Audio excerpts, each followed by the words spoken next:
महाराज जी का स्वागत। हरे कृष्णा कृष्णा कृष्णा हरे हरे, हरे राम राम राम हरे हरे। हरे कृष्ण।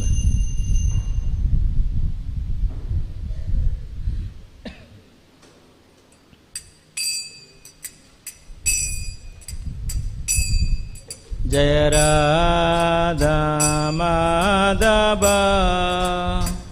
कुंज बिहारी,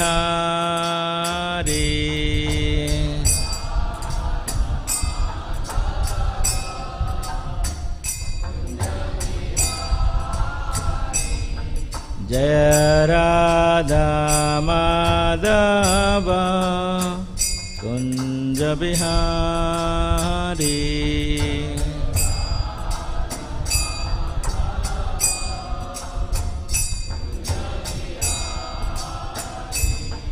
जय गोपी जन वल्लभ गिरिवरधारी,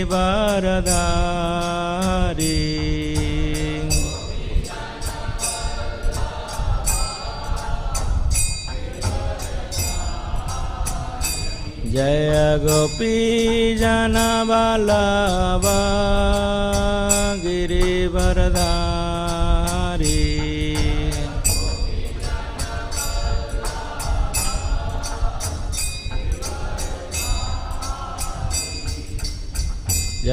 यशोदानंदन व्रज जनरंजन,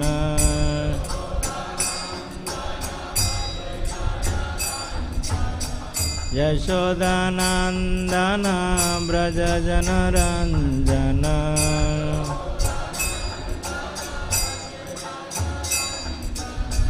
यमुना तीरा वनचारी,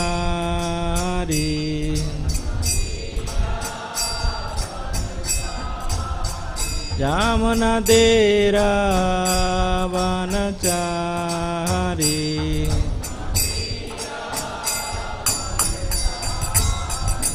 जय राधा माधव कुंज बिहारी,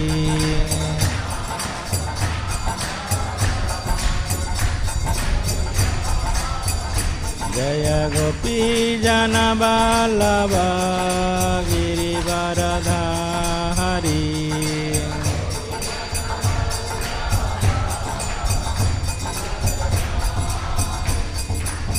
यशोदानंदन व्रज जनरंजन,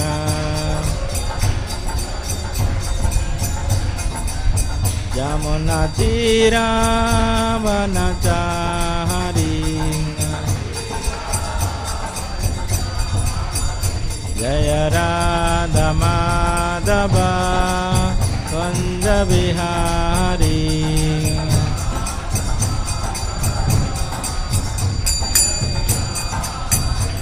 हरे कृष्णा कृष्णा कृष्णा हरे हरे, हरे राम राम राम हरे हरे,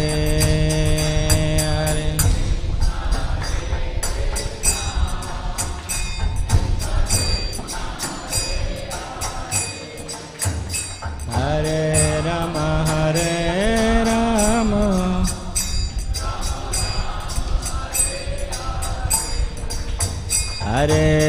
कृष्णा कृष्णा कृष्णा हरे हरे, हरे राम राम राम हरे हरे,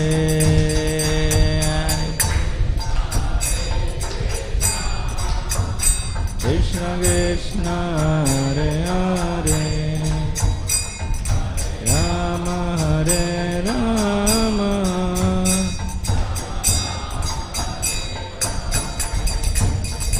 हरे कृष्णा कृष्णा कृष्णा हरे हरे, हरे Ram Ram Ram Hare Hare,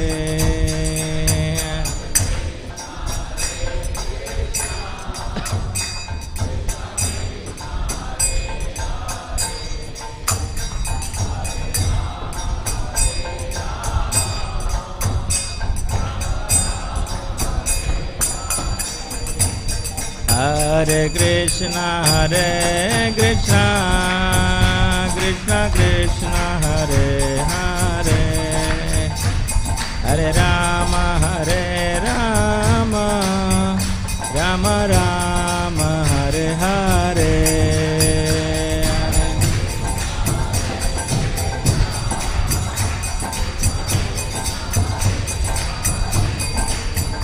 Hare Rama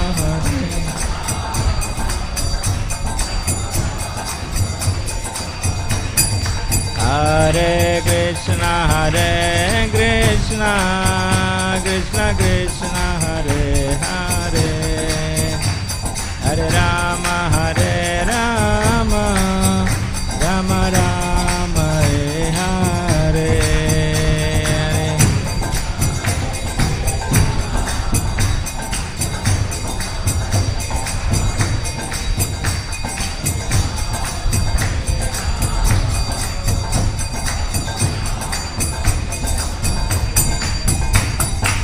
Hare Krishna Krishna Krishna Hare Hare Hare Ram Ram Ram Hare Hare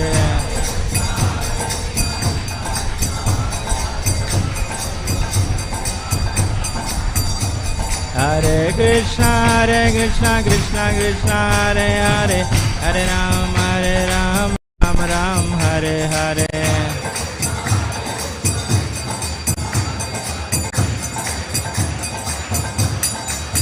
Jaya Prabhupada Prabhupada Prabhupada Jaya Prabhupada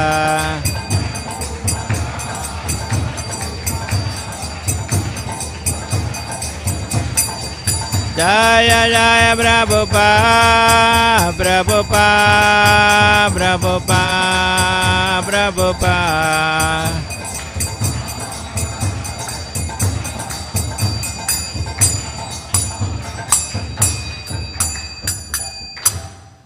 Shri Shri Radha Madhav की जय। जय विष्णुपाद परमहंस परिव्राजकाचार्य अष्टोत्तर शतय डिवाइन ग्रेस आभय चरणार बिंद भक्ति वेदांत स्वामी श्रील प्रभुपाद की जय। इस्कॉन बीपीटी संस्थापक आचार्य श्रील प्रभुपाद की जय। जय विष्णुपाद परमहंस परिव्राजकाचार्य अष्टोत्तर शतय श्रीमद् भक्ति सिद्धांत सरस्वती ठाकुर प्रभुपाद की जय। अनंत कोटि वैष्णव वृंद की जय। नमाचार्य श्री हरिदास ठाकुर की जय। प्रेम से कहो श्री कृष्ण चैतन्य प्रभु नित्यानंद श्री अद्वैत गदाधर शिवासादि गौर भक्त वृंद की जय। श्री श्री राधा गोविंद भगवान की जय। श्री सीताराम लक्ष्मण भक्त हनुमान जी की जय। श्री श्री पंचतत्व भगवान की जय। ग्रंथराज श्रीमद् भागवत महापुराण की जय। सामवेद भक्त वृंद की जय। ताय गौर प्रेमानंदे। हरे कृष्ण।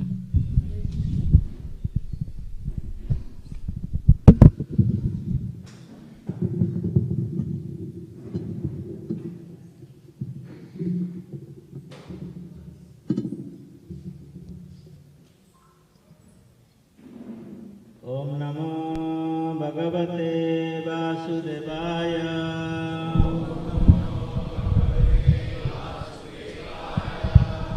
ओम नमो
हरे कृष्ण। तो आज का सुबह का सत्र में हम श्रीमद् भागवतम चौथे स्कंद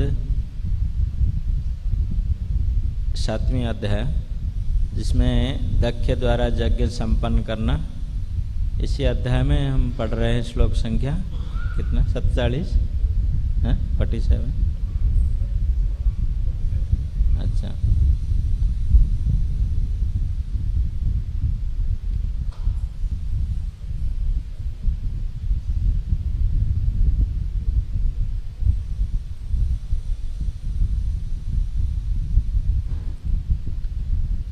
सप्रसीदतम् अस्माकिम् आकाङ्क्षितम्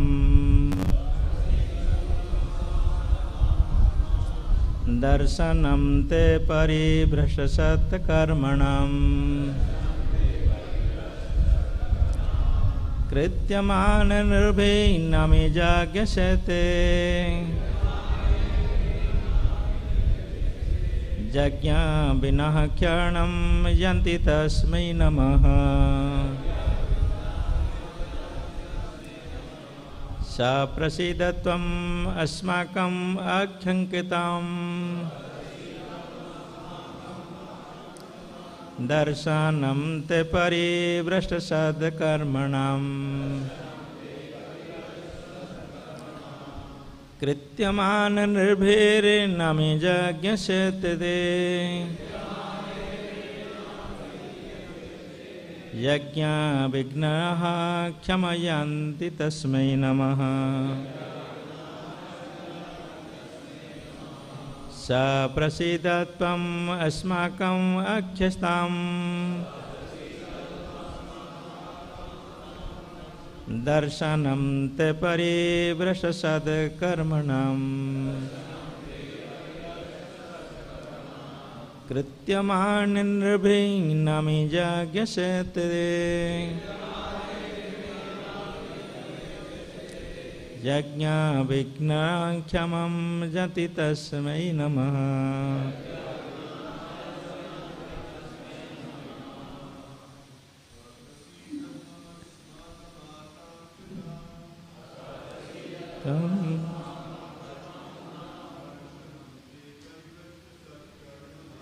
दर्शनं ते परिभ्रष्टसत्कर्मणाम्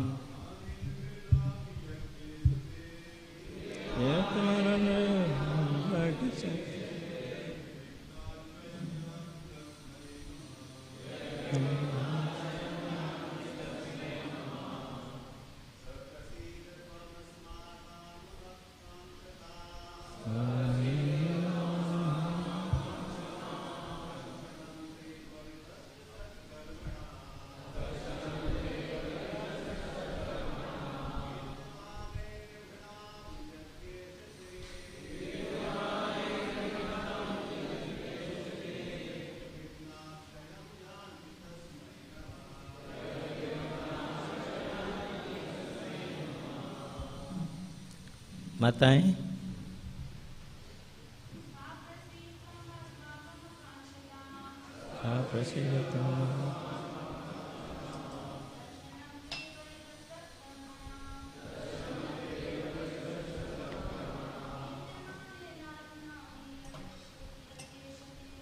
कीर्तमान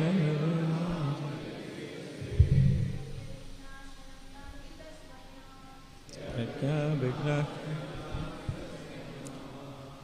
सह वह व्यक्ति प्रसिद्ध प्रसन्न हो त्वम आप अस्माकं हम पर आकांक्षितम प्रतीक्षा करते हुए दर्शनम दर्शन ते तुम्हारा परिभ्रष्ट पतित सत्कर्मणम जिससे यज्ञ कार्य कीर्त्यमाने कीर्तन किया जाकर नृभि पुरुषों द्वारा नामन्यम आपका पवित्र नाम यज्ञईश हे यज्ञ के स्वामी ते तुम्हारा यज्ञ विघ्न बाधाएं ख्यायम विनाश यान्ति प्राप्त करते हैं तस्मै तुमको नमः नमस्कार है।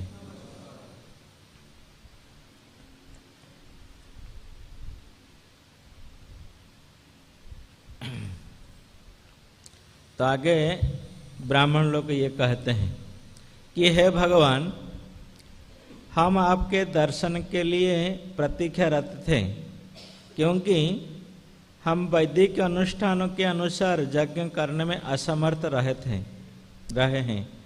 अतः हम आपसे प्रार्थना करते हैं कि आप हम पर प्रसन्न हो।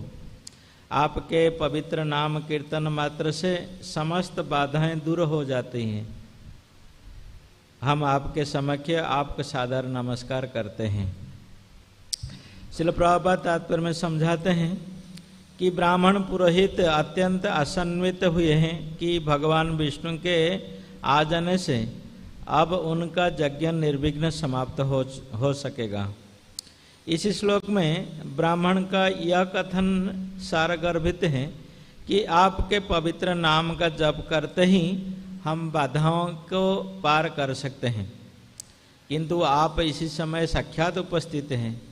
दक्ष का यज्ञ शिव के अनुचर तथा शिष्यों द्वारा बाधित कर दिया गया था। एक तरह से ब्राह्मण ने शिव के अनुचरों की आलोचना की, किंतु क्योंकि ब्राह्मण भगवान विष्णु द्वारा सदा रक्षित हैं, अतः शिव के अनुचर उनके यज्ञ में किसी प्रकार की बाधा उपस्थित नहीं कर सकते थे।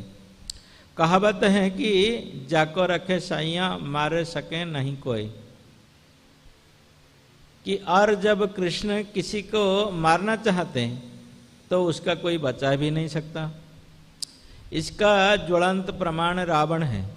रावण शिव जी का महान भक्त था, किंतु जब भगवान रामचंद्र से उसे मारना चाहा तो शिव जी ने उसका रक्षा नहीं कर पाए।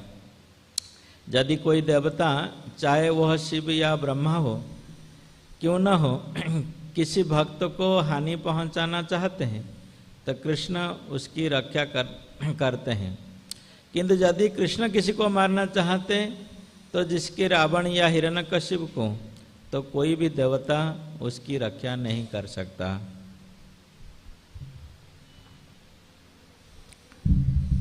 ओम ज्ञानतिमिरान्धस्य ज्ञानाञ्जनशलाकया चक्षुरुन्मीलितं येन तस्मै श्रीगुरुवे नमः।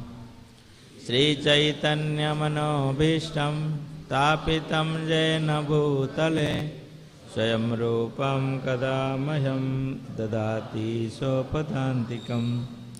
वन्देऽहं श्रीगुरु श्रीयुतापदकमलं श्रीगुरुन् वैष्णवांश श्रीरूपं साग्रजातं सहगणा रघुनाथनितं तं सजीवं साद्वैतं सावधूतं परिजनसहितं कृष्णचैतन्यदेवं श्रीराधाकृष्णपदान् सहगणललिता श्रीविशाखान्वितांश्च।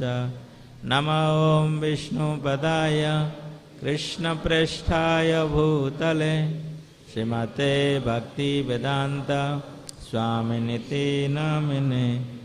नमस्ते सारस्वते देवे गौरवाणी कारिणे शून्यवा पाश्चात्यारिणे।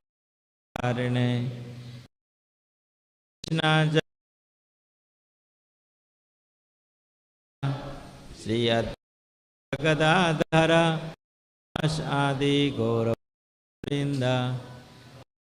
कृष्ण हरे कृष्ण हरे हरे राम हरे राम हरे हरे। कल्पतरुभ्यश्च सिन्धुभ्यैव पतितानां भ्यो वैष्णवे। हरे कृष्ण। उपस्थित भक्त सब हैं, ये हमारे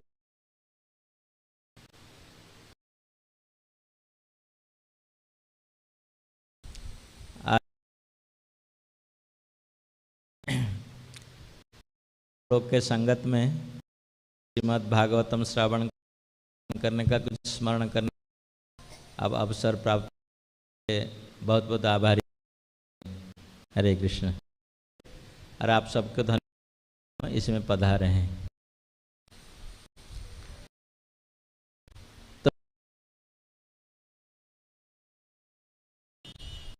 कि दक्ष का यज्ञ अभी संपन्न हुआ, क्योंकि साक्षात भगवान ने वहाँ पे उपस्थित हुए।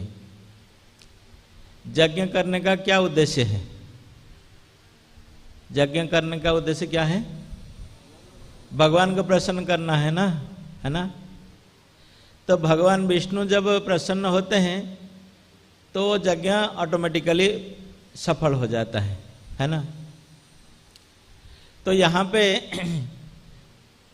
श्री भगवान साक्षात उपस्थित हुए ये यज्ञ में।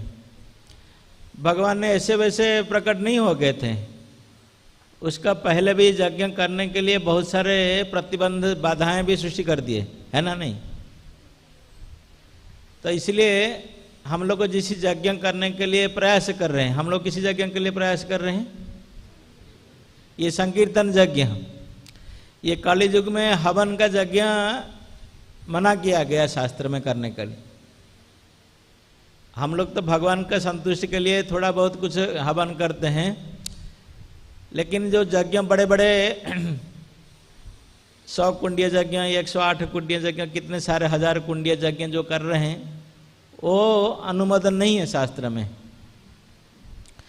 कलि युग में एक ही यज्ञ के लिए अनुमोदित किए गए शास्त्र में, कड़ो संकीर्तन प्राय यज्ञ से ही सुवेदस्य।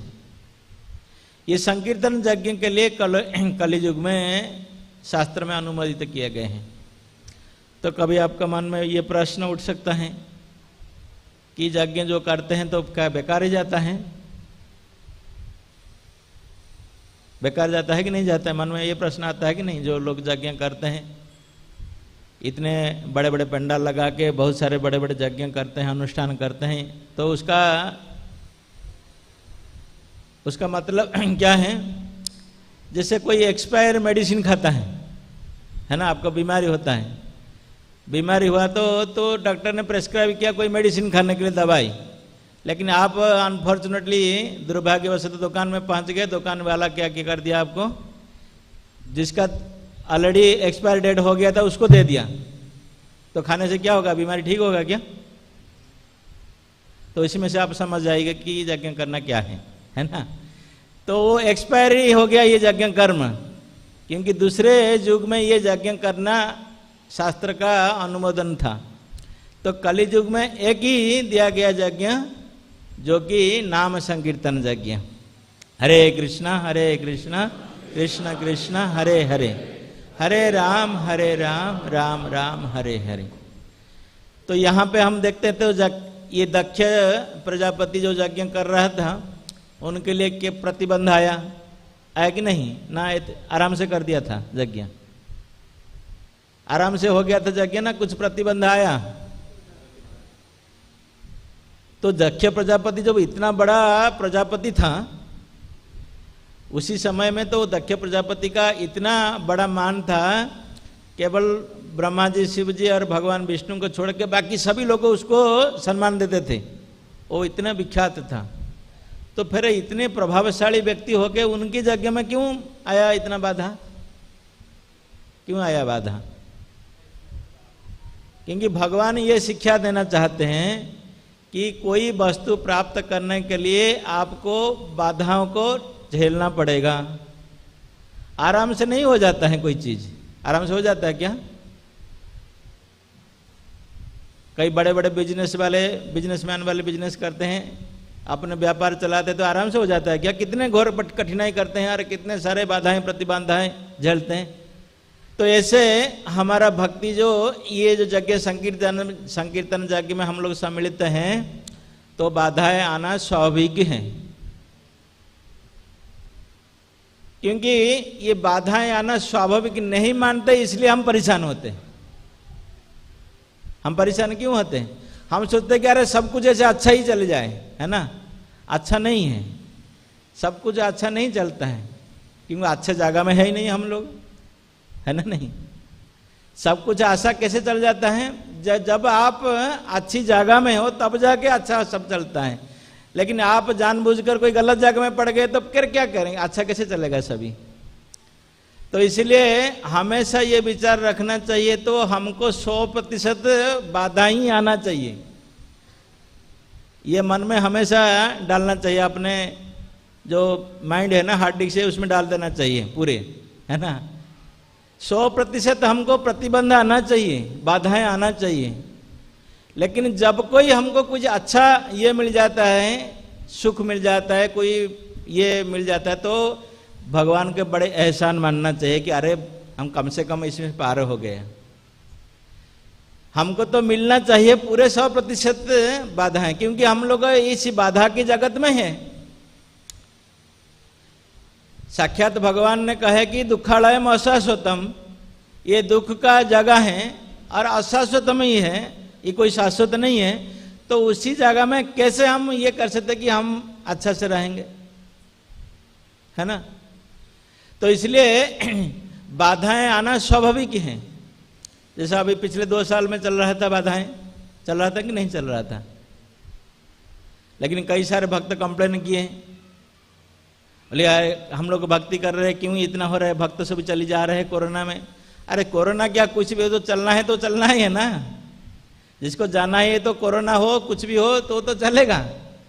तो उसके लिए कोरोना एक मात्र ये नहीं है, तो ये तो प्रतिबंध तो आना ही चाहिए। मतलब ऐसे ऐसे, इसलिए कुंती महारानी कहते हैं कि बार बार ऐसे बाधाएं आना चाहिए हमारा जीवन में, ताकि इसी प्रकार बाधाएं आए तो भगवान का भक्ति हम लोग ज़्यादा से ज़्यादा दृढ़ता सहकार कर सकते हैं, नहीं तो ढीला पड़ जाएंगे। हम अभी कुछ दिन पहले गए थे एक मुसलमान देश में, इंडोनेशिया करके। तो ये कोरोना के समय में वहाँ एक दूसरा प्रतिबंध आ गया था। वहाँ के सरकार लोग क्या कर दिए थे, अपना इस्कॉन ये संस्था को बैन कर दिए थे, क्योंकि ये लोग रथ यात्रा करते थे, ये करते थे, वो हरि नाम करते थे। तो कहे कि ये लोग संक्रमण फैला रहे हैं, इनको बंद कर दीजिए, है ना? तो भक्त लोग बड़े परेशान हो गए थे। परेशान तो होना ही स्वाभाविक, ऐसे तो कोरोना से परेशान है और ऐसे प्रतिबंध आ गया तो और परेशान हो गए थे। लेकिन बाद में पता चला जब कि वास्तविक ये जो बाधाएं प्रतिबंध लग गया था सरकार से, ये उनके लिए आशीर्वाद हो गया, क्योंकि सरकार ने मना कर दिया बाहर नहीं करने का, कुछ नहीं करने का। और भक्त लोग क्या किए, अपने घर में सभी बड़े सीरियस हो गए जप करने का, पढ़ाई करने में। इसमें पहले नहीं कर पाते थे, है ना? अरे ऑनलाइन सब क्लासेस शुरू हो गया, इतने सारे जुड़ गए इसमें। तो पूरा इंडोनेशिया में जब कोरोना से पहले हमने देखा था करीब 10,000 भक्त थे, अभी कोई प्रोग्राम होता है तो 20,000 लोग जुड़ जाते हैं, है ना? तो इसलिए जो प्रतिबंध बाधाएं आता है, जब हम कोई यज्ञ कार्य करते हैं, यज्ञ में बाधा आने से यही फायदा है कि साक्षात भगवान का विशेष कृपा प्राप्त होता है। यहाँ पे अभी हम देखते हैं, देखिए ये जो चल रहा है, ये जो टॉपिक आपका, ये दक्ष यज्ञ में इतना प्रतिबंध नहीं हुआ होता तो साक्षात भगवान विष्णु वहाँ प्रकट नहीं होते क्या? क्योंकि ऐसे प्रतिबंध आया तो उसका मतलब नहीं है कि हम ये नहीं कहना चाहते कि सभी लोग ऐसे भगवान शिव जी को अपराध करे कोई, है ना?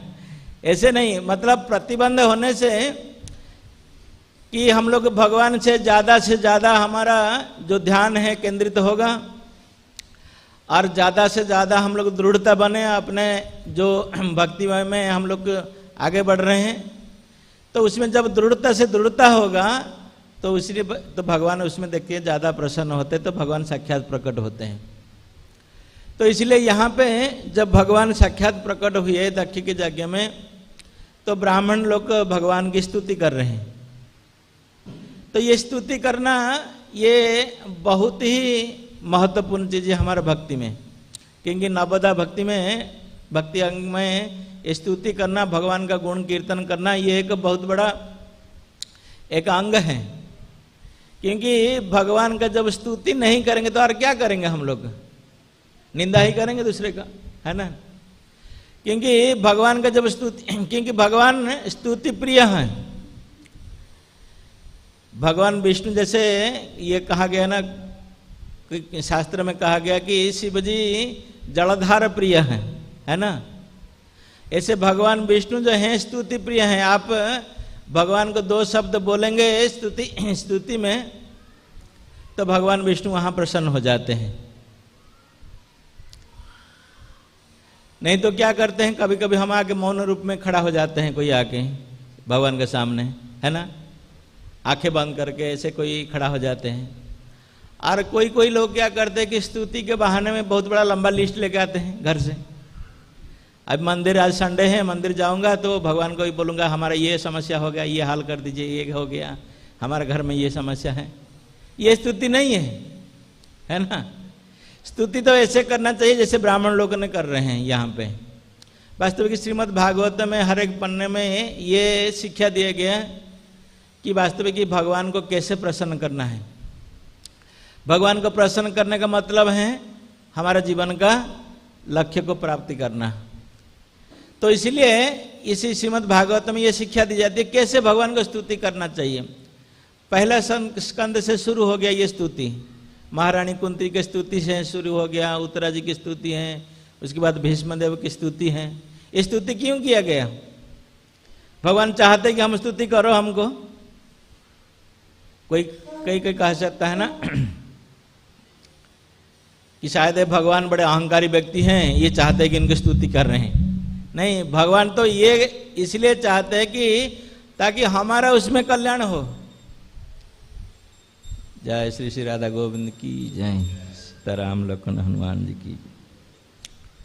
क्योंकि स्तुति करने से हमारा कल्याण होगा, भगवान का कोई कल्याण नहीं होता स्तुति करने से। भगवान का तो कई सारे भक्तजन, ब्रह्मा आदि से लेकर लक्ष्मी आदि लोग, सभी लोग जोड़ हस्त में खड़ा रहते हैं कि भगवान का स्तुति करने के लिए। संभ्रम से स्तुति करते हैं भगवान को, कहीं भूल चूक हो जाए भगवान की स्तुति करने से, सेवा करने से। और हम लोग जैसे नालायक कोई श्लोक भी नहीं पढ़ सकते ठीक से, संस्कृत भी नहीं उच्चारण कर सकते, हमारा स्तुति के लिए थोड़ी इंतजार कर रहे हैं वो, है ना। भगवान तो इसलिए शास्त्र में इसलिए दिए गए कि ये जब अभ्यास करेंगे स्तुति करना हम, भगवान उसमें प्रसन्न होंगे। जैसे कोई पिता अपने तोतली बोली सुनने के लिए पसंद करता है अपने बच्चों का, है ना। वो मतलब पूरा भाषा नहीं बोल पाते हैं, लेकिन बोलने के लिए प्रयास करता है, तो भगवान उसमें प्रसन्न होते हैं। जैसे भगवान ने जब प्रकट हुए ध्रुव महाराज के सामने, ध्रुव महाराज तो इतने छोटे बच्चे थे, वो कहाँ स्कूल कॉलेज भी नहीं गए थे उसी जमाने में पढ़ने के लिए। लेकिन जब भगवान साक्षात प्रकट हुए उनके सामने, तो भगवान का स्तुति करने के लिए प्रयास किए। लेकिन छोटे बच्चे हैं वो, क्योंकि भगवान है साक्षात, है ना। भगवान के सामने ऐसे बात करना चाहिए कि जो कि पूरी तरीका से उत्तम श्लोक, इसलिए उनकी नाम है, उत्तम श्लोक से चुने हुए शब्द से उनकी गुणगान करना चाहिए। और ध्रुव महाराज तो परेशान हो गए हैं, भगवान समझ गए उनकी मन की बात, है ना। तो भगवान ने कृपा करके क्या किए, उनका आशीर्वाद करके अपने शंख को उनका मस्तक में छुआ दिए। तो ध्रुव महाराज ने अनर्गल स्तुति करने लगे, इतने सुंदर स्तुति करने लगे। क्यों? क्योंकि अपने का जो प्रेम का परिभाष है मन में, जो भगवान के प्रति अपने जो आभार है, वो प्रकट करना चाहते हैं ध्रुव महाराज। वास्तविक यही एकमात्र हमारा लिए कर्तव्य है। हम भगवान के लिए क्या कर सकते हैं, क्या दे सकते हैं, बताइए। हमारे पास क्या है जो भगवान को देख के हम प्रसन्न कर सकते हैं?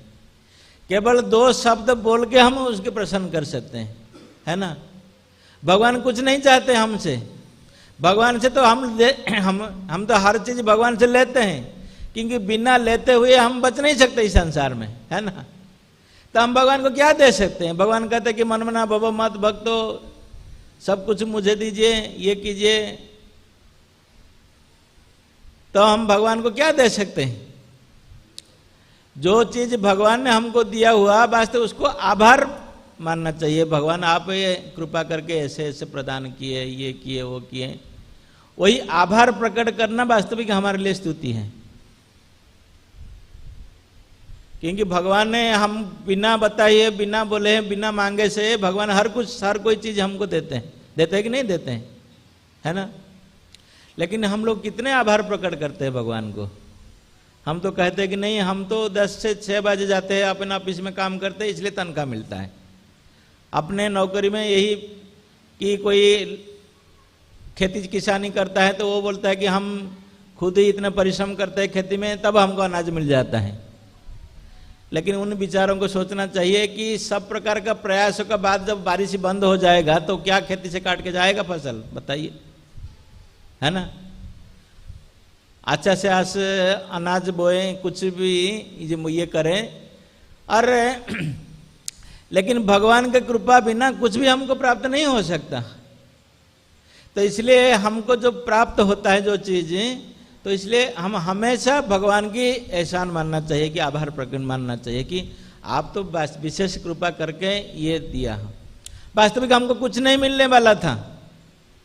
हम तो बस कल जाके अपने खेती में बीज बो के आ गया था, कोई भरोसा नहीं था कि उसमें मिलेगा नहीं मिला, लेकिन आपने बड़े कृपा करके इतना दे दिया।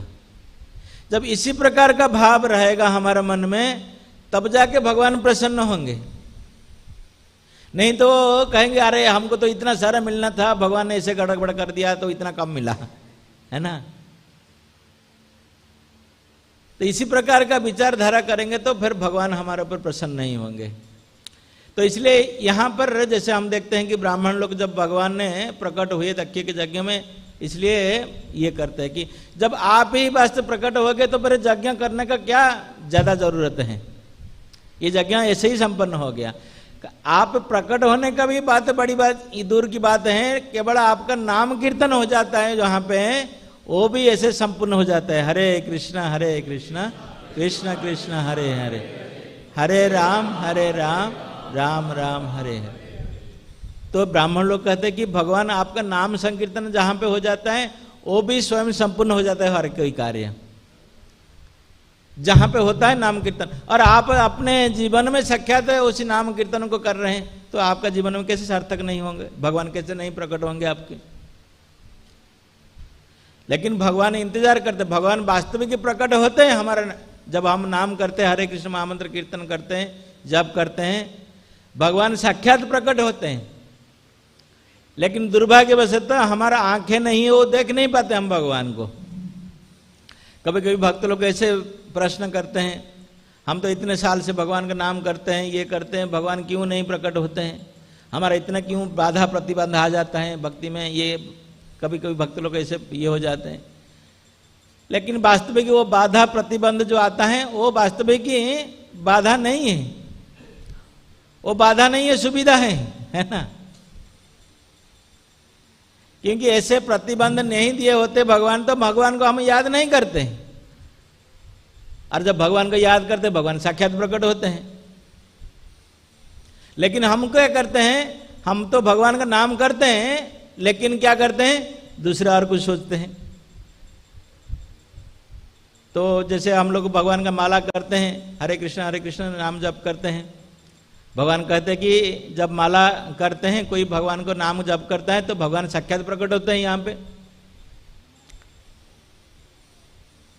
और जब नाम करते हैं तो नाम के माध्यम से हम क्या मांगते हैं, भगवान को अपने सेवा के लिए मांगते हैं, भगवान कृपा करके आप हमको आपके सेवा में नियुक्त कीजिए। लेकिन ऐसे कोई सेवा का मौका आया, हम बोलते कि नहीं प्रभु जी ये काम है, वो काम है।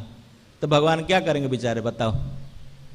भगवान साक्षात आपके सामने प्रकट हुए, आप नाम जप कर रहे हैं, भगवान आपको, आप हमको आपका सेवा में लगाइए, लेकिन वो सेवा अभी आ रहे हैं हमारे पास, हम कह रहे कि नहीं हमारा दूसरा काम है। तो भगवान हमारा सामने साक्षात प्रकट होने के नाते भी फिर भी हम भगवान को पहचान नहीं सकते, अनुभव नहीं कर सकते, यही हमारा दुर्भाग्य है। लेकिन यहाँ तो सौभाग्य है, ब्राह्मण लोग साक्षात भगवान के दर्शन करते हैं।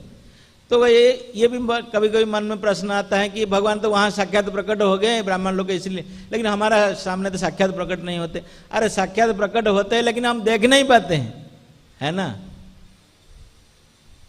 देख नहीं पाते तो क्या है, हमारा गलती है ना, भगवान का गलती है। भगवान कहते कि नाम नामकारी सर्वदा, बहुत सब प्रकार का शक्ति भगवान का नाम में प्रकट किए भगवान ने दिए, है ना। तो भगवान जब अपने नाम पे दिए, हम लोग जब नाम कर रहे हैं, तो फिर क्यों हमारे मन में ये भाव नहीं आता कि भगवान साक्षात प्रकट हैं। तो इसलिए हम अपने को पर्यालोचना करना चाहिए, क्यों नहीं होता है हमारा ये। जैसे ब्राह्मण लोग यहाँ पे अपने का पर्यालोचना करके ये विचार कर रहे हैं कि श्रील प्रभुपाद अपने तात्पर्य में कहते कि यज्ञ संपन्न होने से पहले इतने सारे प्रतिबंध आ गया, और शिव जी के अनुचर गण क्या किए, पहले तो यज्ञ को सब ध्वंस कर दिए थे।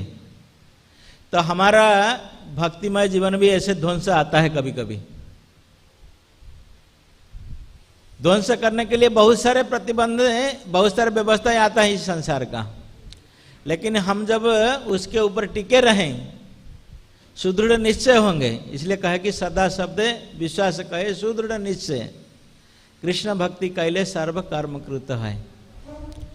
जब हमारा श्रद्धा को दृढ़ीभूत करेंगे, दृढ़ता से दृढ़तर करेंगे, दृढ़तर से दृढ़तम तक पहुंच जाएंगे, तब करने से क्या, कृष्ण भक्ति करने से सर्व कर्म कृत।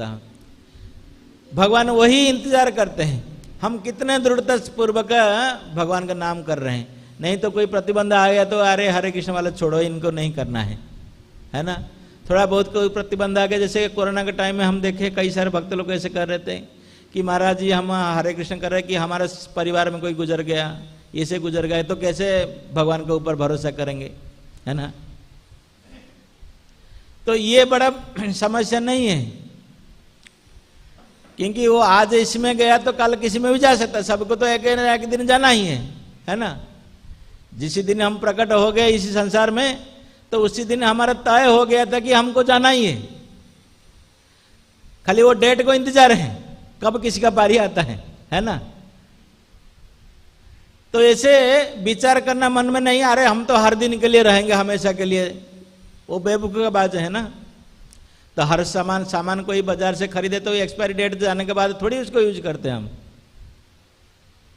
तो इसलिए, लेकिन हमारा दुर्भाग्य है कि हमको मालूम नहीं पड़ता कि कब हमारा एक्सपायरी डेट है, लेकिन है तो एक्सपायरी डेट है ना, क्योंकि जब प्रकट हो गए इस संसार में तो एक्सपायरी डेट लेके आए हम साथ में। तो इसलिए इसका मतलब नहीं है कि भगवान का भजन छोड़ दें, भगवान का नाम करना छोड़ दें, भगवान का भक्ति करना, पूजा करना, ये करना छोड़ दें। कई सारे भक्त लोग ऐसे बाधाएं आ जाती हैं उनके जीवन, अरे ऐसे ऐसे हादसा हो गया, भगवान ने ऐसे कर दिया हमारे, हम भगवान का नाम कर रहे हैं। भगवान का नाम कर रहे हैं मतलब आप क्या भगवान आपका नौकर हो गए क्या? हर कोई समस्या का समाधान करते रहेंगे आपका घर में बैठ के? ये तो भगवान के बड़पन है कि हम उनके नाम करने के लिए सामर्थ्य शक्ति दे रहे हैं भगवान ने। किसी को भी ऐसे अवस्था दिया वो नाम ही नहीं कर पाता है ना। नहीं, वो भी हम भगवान को आभार प्रकट करना चाहिए कि वास्तविक कम से कम नाम करने के लिए तो मौका दिए भगवान ने, वो तो कम से कम उनको आभार प्रकट करना चाहिए कि दूसरे को गूंगे बन जाते हैं, उनको नाम करना भी नहीं आता है ना। नहीं, तो इसलिए दूसरे से हम कितने सौभाग्यशाली हैं ये मानना चाहिए हमेशा। तब इसी प्रकार का आभार प्रकट करना चाहेंगे भगवान को, तब क्या है कि भगवान देखें अरे इतने सारे प्रतिबंध आने के बाद भी फिर भी हमारा आभार करता है, तो और प्रतिबंध नहीं देंगे, वो तुरंत हटा। भगवान खाली इच्छा करते थे तुरंत सब, भगवान को करना नहीं पड़ता है कुछ, हम लोग को जैसे करना पड़ता है व्यवस्थाएं, भगवान को व्यवस्था करना कोई जरूरी नहीं है। भगवान खाली इच्छा करते हैं, संतुष्ट हो जाते थे, सब कुछ अपने आप हो जाता है। तो इसलिए जो भक्ति मार्ग में की जो नाम संकीर्तन करने के लिए हम लोग प्रयासी हैं, उसी प्रयास में हमेशा दृढ़ता ये करना चाहिए और उत्साहपूर्वक उसी दृढ़ता को रखना चाहिए कि नहीं नहीं कि बीच में ये आ गया वो आ गया ऐसे समस्या। इसलिए रूप गोस्वामी शिक्षा देते हैं कि उत्साह निश्चय धैर्यात् तत्त कर्म प्रवर्तनात्, है ना। उत्साह पूर्वक धैर्य रखना चाहिए। कब भगवान हमको ये करेंगे। दक्ष प्रजापति के जागरण में इतना सारे प्रतिबंध आ गया, फिर भी ब्रह्मा जी और देवता लोग जाके भगवान शिव जी से प्रार्थना किए, शिव जी आए प्रसंतुष्ट होके, तो फिर भगवान प्रकट हो गए। जबकि दक्ष प्रजापति को दंड भी मिला, है ना, लेकिन एक आशीर्वाद उनको मिला कि भगवान कम से कम प्रकट हो गए वहां पे, है ना। तो इसलिए हमारा हृदय में, हमारा जीवन में ऐसे भगवान प्रकट होंगे जब हम इसी प्रकार का कठिनाई से झेल के जाके भगवान का नाम संकीर्तन में स्थिर होंगे, है ना। अरे कठिनाई आने से हम लोग उसमें भाग जाएंगे तो क्या करेंगे भगवान, अरे भाग गया तो क्या करेंगे बेचारे, है ना। बार बार मौका देंगे भगवान हमको। एक जन्म चला जाएगा, दूसरे जन्म चला जाएगा, तीसरे जन्म चला जाएगा, बार बार भगवान हमको मौका देंगे। और तब तक भगवान हमारा परमात्मा रूप में हमारा अंदर में रह के इंतजार करते कि कब ये दृढ़ निश्चित होता है। भगवान ऐसे बंधु है हमारा, है ना। हम लोग लापरवाही से भगवान का भक्ति नहीं करते हैं। वो सोचते कि ठीक है इस जन्म से चला गया, ऐसे ऐसे चला गया, अगले जन्म देखें। भगवान तो कहे भगवत गीता में ना, सुनिचे न क्या होगा, शुचि नाम श्रीमती नाम देह गए। ये जन्म में सार्थक नहीं हो पाया, 100% नहीं मिला, तो फिर शुचि नाम श्रीमंतम देह एक शरीर मिलेगा ना हमको भक्ति करने का, है ना। तो प्रभुपाद कहते हैं कि ये बड़ा dangerous situation, you are taking a dangerous path actually, कि हमको कोई गारंटी नहीं है शुचि नाम श्रीमंतम देह गए होगा, है ना। तो इसलिए जब हमको मौका मिला, इसी जन्म में हमको मौका मिला, तो इसी जन्म में कोशिश करके यहां से भागना चाहिए, है ना। चाहे कितने भी परेशान आए, कितने भी प्रतिबंध आए, बाधाएं आए, कितने भी कष्ट आए, इसी जीवन में किसी भी तरह भगवान को प्राप्ति करना, है ना। तो इस प्रकार का जब हमारे मन में दृढ़ता नहीं आएगा तो भगवान क्या करेंगे, हमारे सामने प्रकट नहीं होंगे। जब दृढ़ता पूर्वक हमारे मन में ये जिज्ञासा ये होगा हमेशा, तो भगवान साक्षात भगवान से कहते हैं कि नाम नाम नकारी बहुत है निज सर्वशक्ति, और मेरे नाम रूप लीला गुण इसमें कोई फर्क नहीं है, मैं सभी में प्रकट हूं। मेरे नाम में हूं, मेरे गुण में जब गुणगान किया जाता है तब मैं प्रकट होता हूं, और मेरे साक्षात जो विग्रह हैं उसमें भी मैं प्रकट होता हूं। तो कहां कहां भगवान प्रकट होंगे बताइए। लेकिन हमारा ये दुर्भाग्य है कि हम नहीं देख पाते हैं भगवान को, है ना। तो इसलिए जैसे यहाँ पे ब्राह्मण लोग स्तुति करते हैं भगवान को, इसलिए आभार प्रकट करना चाहिए भगवान को। जबकि हमारा मन में इसी प्रकार का विचार नहीं आता है कि हमारा भावना ऐसे होता है कि नहीं भगवान को हम क्यों नहीं देख पाते, ये तो भगवान के पास जाके फिर ये करना चाहिए, स्तुति करना चाहिए। क्यों नहीं, भगवान तो साक्षात है, हमारा क्यों उपलब्धि नहीं हो रहा है ना। हमारा अनुभव में क्यों नहीं आ रहा है, हमारा अंदर में कोई कमियां हैं इसलिए अनुभूति नहीं हो रहा है। जबकि भगवान ने निश्चित करके बताया शास्त्र में कि मैं प्रकट होता हूं, मेरे नाम पे, मेरे रूप में, मेरे गुण में, लीला में, मेरे विग्रह में मैं प्रकट होता हूं, कि हमारा क्यों यह अनुभव नहीं हो रहा है।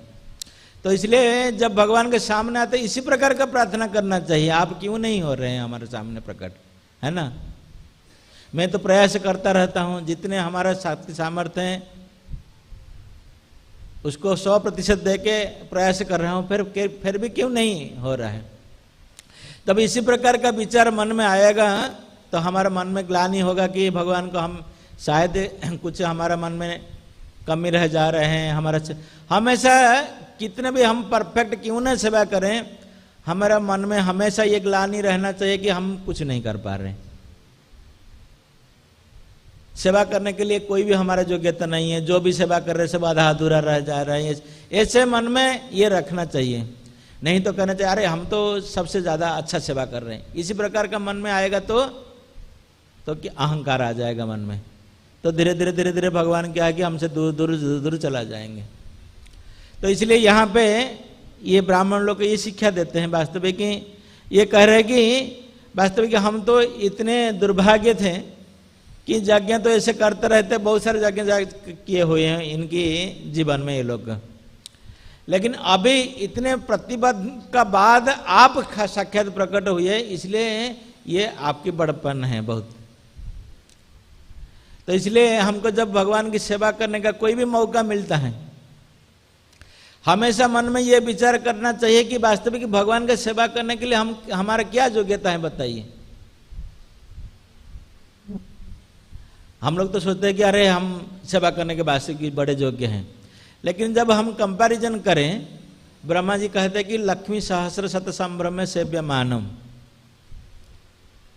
लक्ष्मी जैसे वो हजार हजार लाखों लक्ष्मियां क्या कर संभ्रम भाव में खड़ा होके हाथ जोड़ के खड़े होते कि कब उनको कोई सेवा मिल जाए और कोई उसमें भूल चूक हो जाए।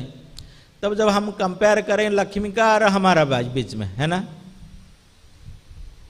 तो आपका स्थान ये पोजीशन कहाँ पे है लक्ष्मी की तुलना से, है ना? उसमें कोई आता है क्या? ये इक्वेशन आता है आप लक्ष्मी और आपका बीच में, जब कंपैरिजन आप करें तो आपकी योग्यता कितने हैं। लेकिन उसी योग्यता को देने के लिए गुरुजी ने हमको, श्री प्रभुपाद जी ने हमको ऐसे व्यवस्था की है, लक्ष्मी से बढ़कर सेवा हमको प्राप्त करा रहे हैं। बताइए, जहाँ पे लक्ष्मी खड़े हुए हैं सेवा करने के लिए उनको नहीं मिल रहा है, लेकिन हमारे गुरुजी और श्री प्रभुपाद जी हमको ऐसे व्यवस्था की है, इतना कृपा की है कि लक्ष्मी जी का सेवा जिसको प्राप्त नहीं था हमको वो सेवा प्राप्त हुआ है। तो इसलिए उसी सेवा में जब हम लगने के लिए प्रयास कर रहे हैं, तो इसी प्रकार का मन में विचार आना चाहिए कि कितना हम सौभाग्यशाली हैं वास्तविक कि भगवान का सेवा करने के लिए जहां लक्ष्मी को मौका नहीं मिलता, हमको इस सेवा में करने का मौका मिल जा रहे हैं। नहीं तो क्या करता है, कभी कभी मन में आ जाता है घमंड, हम तो ब्राह्मण दीक्षा ले लिए ना, तो इसे पूजा करने के लिए हमारा अधिकार आ गया, ऐसे विचार करते हैं मन में। नहीं, वो अधिकार नहीं आ जाता है खाली ब्राह्मण, ये तो बाजार में मिलता है 10 रुपए में, है ना, मंत्र भी मिल जाता है आजकल हर एक मंत्र मिल जाता है वेबसाइट में, गूगल फ्रेंड है ना, गूगल सब मंत्र दे देता है आपको। लेकिन वो मंत्र को प्राप्त करके ब्राह्मण का ये प्राप्त करने से के ब्राह्मण बन जाते हैं आदमी, भगवान की सेवा करने के लिए वो ये हो जाता है, उपयुक्त बन जाता है। जहां पे लक्ष्मी को करने के लिए मौका नहीं मिलता है, संभ्रम भाव में खड़ा रहते हैं। तो लेकिन इसलिए इसी प्रकार का भाव हमारा मन में हो रहना चाहिए कि जब इसी प्रकार हमको मौका मिल रहा है, भगवान हमको सेवा करने के लिए ये दिए हैं, तो उसी भगवान को हम कितने आभार का प्रकट करना चाहिए। जो सेवा अपने अंतरंग सेवकों को केवल भगवान देते हैं, तो वो सेवा करने के लिए हमको मौका दिए हैं। भगवान के लिए रसोई करने के लिए हम जब जाते हैं किचन में, हम करते कि हम बड़े रसोई कर रहे हैं, इतने सारे सीख के आए, भगवान के बहुत सारे खाना पकवान बना देंगे। लेकिन भगवान का रसोई कौन करते हैं? माता यशोदा करती हैं, राधा रानी करती हैं, अरे उनके ये लोग सखी लोग करते हैं। जब इसी प्रकार का भाव से हम जाएंगे कि नहीं, हम बस वो लोग सेवा कर रहे हैं, हम उनकी दासी होने के नाते बस थोड़ा पोछा पोछी करके उनको मदद करेंगे, तब भगवान हमारा सेवा स्वीकार करेंगे। नहीं तो हम सोचेंगे नहीं अरे हमको तो बहुत सारे अच्छे मालूम है, हम जाके अपने मनमानी से काट कूट के सब्जी बना देंगे सब्जी, बाद में देखें तो किसमें नमक ज़्यादा है, किसमें मिर्चा ज़्यादा है, किसमें ये ज़्यादा है, वो ज़्यादा है। वो भगवान वो ऑफरिंग स्वीकार नहीं करते हैं। भगवान को क्या कमी है जो हमारा ये ऑफरिंग स्वीकार करने के लिए यहाँ आएंगे? बताइए, भगवान का कोई सेवा का कमी है क्या? कि उनका भक्तों का कोई कमी है? भक्तों का तो कोई कमी नहीं है। एक तो देखिए विचार करना चाहिए, जो भौतिक जगत में जो भक्त हैं, कोई चुने हुए भक्त लोग हैं, है ना, और उसके बाद में जो भगवान का आध्यात्मिक जगत है, ये भौतिक जगत से कितना गुण ज्यादा है? 3 गुण ज्यादा है ना। तो भक्त तो, और वहां पे सभी लोग भक्त हैं और यहां तक कुछ लोग भक्त हैं, है ना। तो उसी में आप विचार कर लीजिए, तो वहां पे कितने सारे भक्त उनके इंतजार करते हैं भगवान को, उनको खिलाने पिलाने के लिए, सेवा करने के लिए, और थोड़ी भगवान यहाँ पे आएंगे हमारे सेवा लेने के लिए। ये विचार कीजिए मन में। लेकिन हमारा ये बड़े परम सौभाग्य हैं, गुरु महाराज ने और प्रभुपाद ने ऐसे संस्था बनाए कि ताकि हम लोग को ये मौका मिला, जो वैकुंठ जगत में कि भगवान का आध्यात्मिक जगत में गोलक वृंदावन में जो सेवा करते हैं उनकी, तो वो करने के लिए हमको मौका मिला। इसी प्रकार का भाव रखना चाहिए, है ना। तब क्या हो, जब इसी प्रकार का भाव रखेंगे भगवान की सेवा करने के समय में, तब भगवान बड़े प्रसन्न होकर हमको दर्शन देंगे, है ना। इसी भौतिक जगत में हम देखे हैं, भगवान ये नहीं देखते कि हमारे क्या योग्यता है, हम किसी जाति में हैं, किसी वर्ण में हैं, किसी इसमें हैं। भगवान सभी का देखते हैं कि इसके मन में कितना प्रेम है सेवा करने का, वही भगवान देखते हैं, है ना। तो सनातन गोस्वामी को पास आने से पहले मदन गोपाल जी ने चौबे जी का घर में रहते थे, है ना। तो उनका घर में उनकी बूढ़ी माता जी थी, भगवान के लिए खीर पकाती थी, है ना, गोपाल जी के लिए। वो सुबह सुबह उठ जाती थी, जग जाती थी, 2-3 बजे उठ जाती थी, और जब मंजन करती थी अपने दांतों में, तो उसी में अपने खीर को ये करती थी, है ना। क्योंकि वो जानती थी कि अभी जल्दी जल्दी इसको बनाएंगी, फिर उसके बाद ठंडा हो जाएगा, तब जाके गोपाल उसको खाएगा, फिर जाके गोचारण के लिए जाएगा, नहीं तो देर हो जाएगा उसको, है ना। वो कोई नहाना धोना, गायत्री मंत्र करना, उसके पहले पूजे ये जान के ओम अपवित्र पवित्र, ये सब कहाँ ब्राह्मण कोर्स नहीं किया था वो, है ना। आजकल हम लोग ब्राह्मण कोर्स करते हैं ना, है ना, वो नहीं किए थे उस टाइम में, है ना। तो उसको एक दिन ही सनातन गोस्वामी ने देखा। सनातन गोस्वामी देखा, अरे क्या कर रही है बेचारी, है ना, साक्षात भगवान है, उनके लिए भोग बना रहे, अपने दांतुन से ये कर रही है, ये तो झूठा है, ये तो डीटी वर्शिप कोर्स से मैनुअल से एग्नेस्ट है ना। तो जाके वो माता जी को बोलने लगे, अरे ऐसे ऐसे कर रहे हैं आप। तो माता जी ने तो सहज स्वभाव है उनका साधु वैष्णव का प्रति उनकी मन में, अरे बाबा जो बोले ठीक है, हम गलती से ऐसे कर रहे थे, अरे वो भगवान है ना। अगला दिन क्या की उन्होंने, उठी फिर नहा धोई ये किए, अरे वहाँ गोपाल का समस्या हो गया, अरे इतना लेट हो गया हमको खाने के लिए, ये बाबा ने आके गड़बड़ बता दिया इनको डिटी वर्शिप करना, है ना। जाके डांटने लगे सनातन गोस्वामी को, तुमको कौन बोला जाके उनको बोलने के लिए, हमको भूख हो रहा है यहाँ पे खाने के लिए, तुम उनको बता दिया जाके नहाना धोना ये करना वो करना, अभी इतना लेट हो रहा है हमारा खाने के जाने के लिए, अभी वहाँ सभी इंतजार कर रहे हैं हमको गोचारण करने जाने के लिए। तो भगवान वो नहीं देखते हैं, है ना। तो उसका मतलब हमें ये नहीं करना चाहिए कि हर लोग सभी लोग उसको अपनाएं, हम लोग उसी स्तर में नहीं है, इसलिए हमको ये वैदिक साधना विधि मार्ग दिया बताया गया। इसलिए भक्ति रस अमृत सिंधु में रूप गोस्वामी पहले इसमें चरण में ये लिखे वैदिक साधना भक्ति, हमको जो विधि निषेध दिए गए उसको पालन करना है, और गुरु आचार्य लोग जो हमको मार्गदर्शन दिए हैं उसी मार्ग पर चलना है, इसी, और धीरे धीरे धीरे धीरे उसी वैदिक भक्ति को हम लोग पालन करेंगे, और धीरे धीरे ऐसे अवस्था भगवान हमको देंगे तो हमको रागानुग भक्ति में स्वतः प्रवृत्त हम भगवान की सेवा कर सकते, है ना। हमको उस टाइम में बोलना नहीं पड़ेगा कि मंगल आरती उठना है, अभी तो अलार्म बज के खत्म हो जाता है बैटरी उसका, है ना। मंगल आरती जाना है 3 बजे से चें के अलार्म बजता है, फिर भी 4 बजे तक नहीं उठ पाते, 4:30 बजे मंगल आरती है ना। लेकिन ऐसे समय आएगा तो वो उसी वैदिक भक्ति को हम पालन करते रहें, अगले बार 3 बजे बाजने से पहले हम जग जाएंगे, है ना। तो यही वास्तविक भगवान का भक्ति का ये विशेषता है,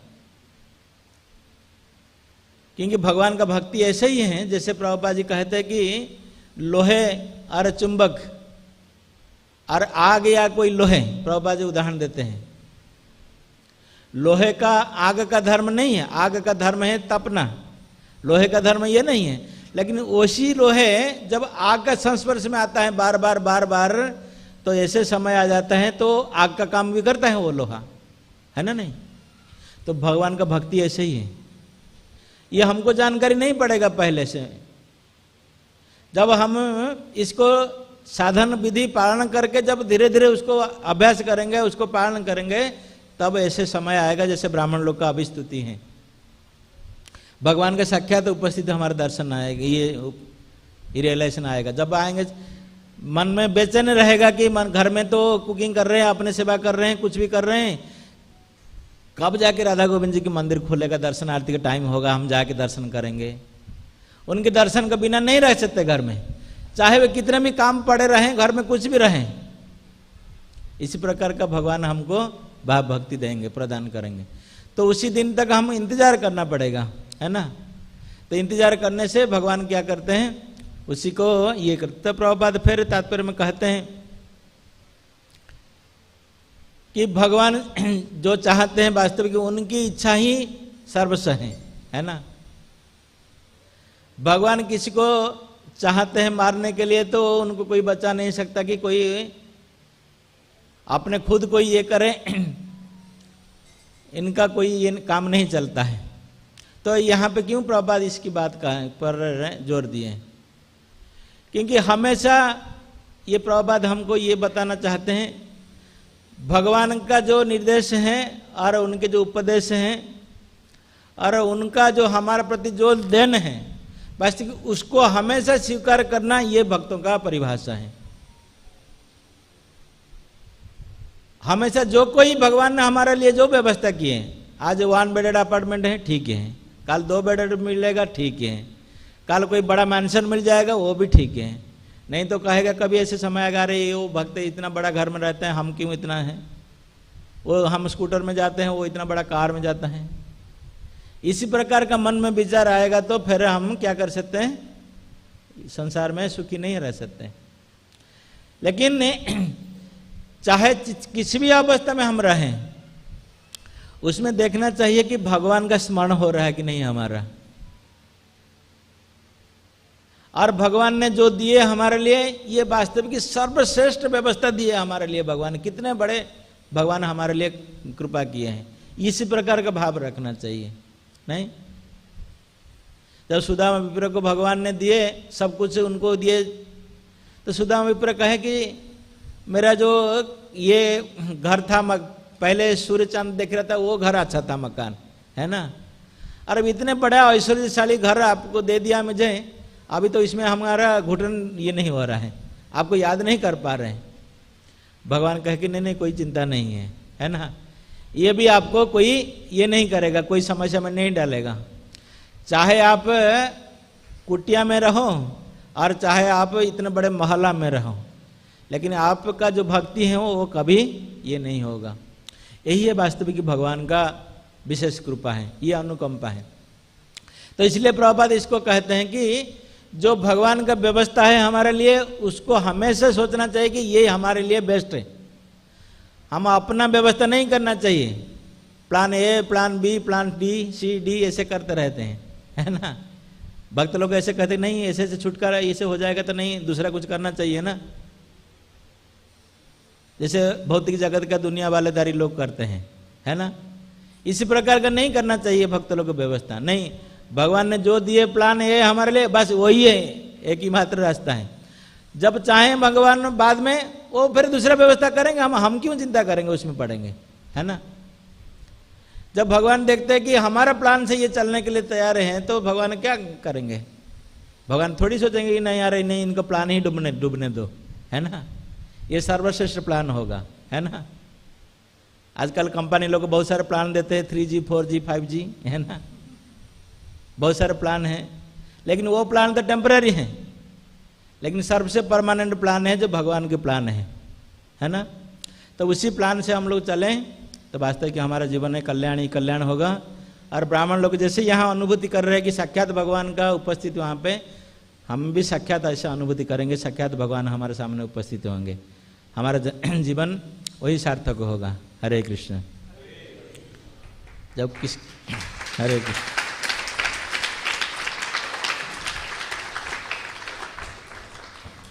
तो किसका मन में कोई प्रश्न है, सुझाव है, और कोई बोलने से गलतियां हैं तो सुधार सकते हैं। हरे कृष्ण। उनके पास माइक्रोफोन है क्या? दूसरे लोग सुन सकते हैं आपके प्रश्न। Hare Krishna Maharaj, thank you for your class. आपने बोला था दृढ़ता लानी चाहिए हरि नाम की और भक्ति की। थोड़ा कम कर दीजिए। हाँ, हरे कृष्ण।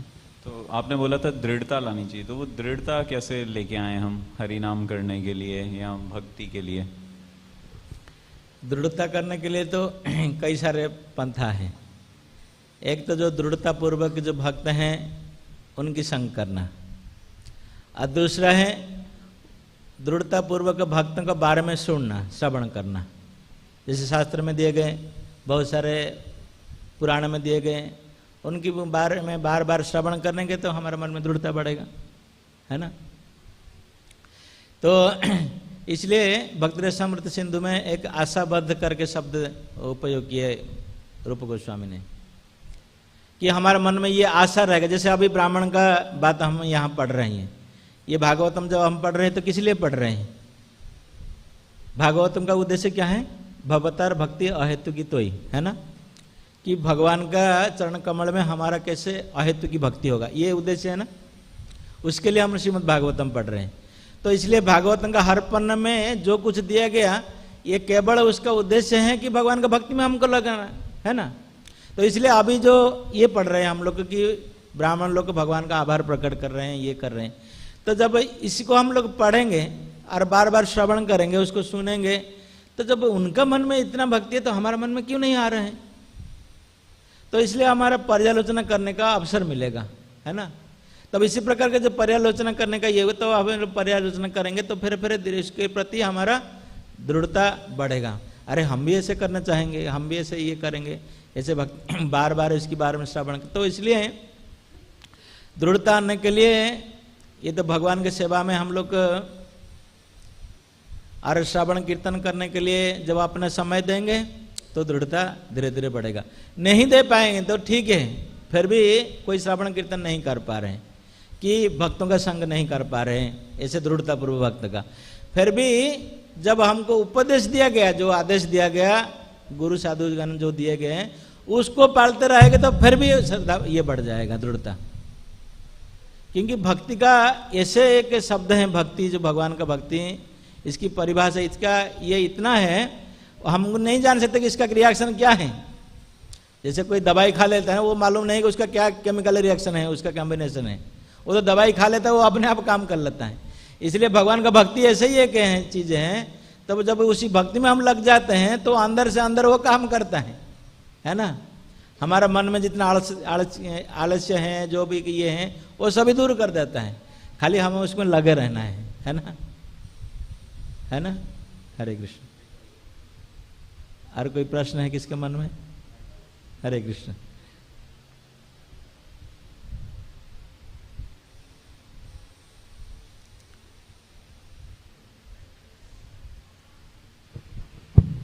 हरे कृष्णा। थैंक यू महाराज, आप इतने सुंदर अच्छे प्रवचन के लिए और सरलता से समझाने के लिए कि किस तरह से हम दृढ़ता अपने जीवन में ला सकते हैं। महाराज, मेरा एक प्रश्न ये है कि कई बार हम शारीरिक रूप पे अस्वस्थ होते हैं और उस लंबे समय तक ये शरीर में ये प्रॉब्लम्स होने के कारण कई बार माइंड में भी प्रॉब्लम शुरू हो जाती है, और जिसकी वजह से हम लोग ना भक्तों का एसोसिएशन ले पाते हैं, ना वो उनकी दी गई इंस्ट्रक्शंस को फॉलो कर पाते हैं। तब उस समय पर कैसे अपनी इस डिटर्मिनेशन को हम बना के रखें कि नहीं, मुझे ठीक होना है और फिर उसके बाद अपने तरीके से जो भी मेरे को सर्विसेज दी जा रही हैं वो मैं ठीक से कर सकूं। हरे कृष्णा। क्योंकि पहले तो जब हम लोग भक्ति मार्ग में आते हैं, हमको तो ये जानकारी होना चाहिए कि ये भौतिक शरीर है, इसमें तो जन्म मृत्यु जरा व्याधि तो रहेगा, है ना। उसके लिए प्रस्तुति होना चाहिए पहले से, है ना। तो दूसरा बात, जब ये व्याधिग्रस्त होते हैं हम लोग लंबे समय तक, तो उसमें कई सारे समस्या आ जाता है ना। भक्तों का डायरेक्ट संग लाभ नहीं कर पाते हैं, ये जो समस्या बताएं ये ठीक है, लेकिन उसमें झेलने का उपाय भी है। भक्तों का संग नहीं पा रहे हैं तो आजकल बहुत सारे भक्त संग होने के लिए व्यवस्था दिए गए, मॉडर्न टेक्नोलॉजी आजकल दिए है ना। हम मंदिर नहीं जा पाते लेकिन मंदिर हमारे सामने आ जाते हैं, है ना। नहीं, किसके माध्यम से? आजकल जूम आज कितने सारे व्यवस्था हैं मॉडर्न टेक्नोलॉजी का, है ना। तो भगवान के भक्तों का डायरेक्ट हम लोग संग नहीं कर पाते तो उनकी लाइव टेलीकास्ट हम लोग सुन सकते हैं, ये कर सकते हैं, उसकी उपयोग कर सकते हैं हम लोग। प्रभुपाद की दिव्य प्रवचन हम लोग सुन सकते हैं। तो इसी प्रकार का जब हम संग करेंगे तो धीरे धीरे चाहे हमारे शरीर इतना अस्वस्थ रहे लेकिन हमारा मन अस्वस्थ ना रहे, है ना। क्योंकि समस्या वास्तविक क्या है, शरीर का तो स्वस्थ हो जाएगा एक दिन दवाई खाने से, लेकिन बड़ी समस्या है कि वो मन का जो अस्वस्थ हो जाता है उसके इलाज नहीं है इस संसार में, है ना। अरे एक बार वो अस्वस्थ हो गया तो गया फिर काम, है ना। तो इसलिए हमारे भक्त होने के नाते हमारा यही प्रयास हमेशा रहना चाहिए कि वो मन को कैसे अस्वस्थ ना होने दे। ऐसे समस्या आ गया तो शारीरिक समस्या किसी का, बहुत सारे भक्तों का भी है ऐसे व्यवस्था हम देखते हैं, तो शारीरिक समस्या होने के नाते भी वो उत्साहित रहते हैं। कैसे उत्साहित रहते हैं वो तो हम हैरान हो जाते हैं कभी कभी देख के, क्योंकि हमेशा भक्तों का संग करते हैं, भगवान का नाम करते हैं, भगवान का ये करते हैं, सुनते हैं, ये करते हैं। तो जो व्यवस्था बाह्य रूप में दिया गया हमको, तो उसको हम लोग को ये करना, सहारा लेना चाहिए ताकि हमारे मन में ये नहीं होगा, है ना। हरे कृष्ण।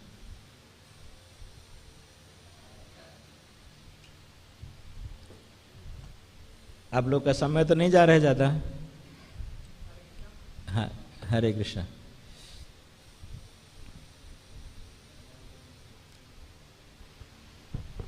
हरे कृष्णा प्रभु जी, बहुत अच्छा लेक्चर था आपका, बहुत अच्छा लगा प्रभु जी। आजकल जैसे मैं मार्केट में चंदन टीका लगा के जाता हूँ, मैं पहले नहीं जाता था, तो मैं ये ऑब्ज़र्व करता हूँ प्रभु जी कि कोई ना कोई व्यक्ति मिल जाता है जो भक्ति के बारे में कुछ ना कुछ पूछता है, और मैंने नोटिस किया है कि ज़्यादातर लोग प्रभु जी आलोचना करते हैं और कुछ ना कुछ नेगेटिव बोलते हैं। मतलब जैसे कल ही मेरा सेल्स मार्केटिंग का काम है, तो कल ही मैं एक व्यक्ति से मिला सेक्टर 31 में, तो उन्होंने मेरे से जनरली बोला कि ये प्रभु जी आजकल पॉसिबल नहीं है, ये सब बेकार की चीज़ें हैं। वो मतलब जो नेगेटिव लोग हैं उनसे कैसे बचें प्रभु जी, ये मेरा प्रश्न है। नेगेटिव लोग से तो बच नहीं सकते आप भाग नहीं आ सकते उनसे, है ना, उनको झेलना ही है जी। तो भगवत गीता में भगवान ने कहा है कि तंत्रिक्ष को सो भारत, हम लोग को सहन करना सीखना चाहिए, और जितने ज़रूरत है तो उनको शिक्षा देना चाहिए।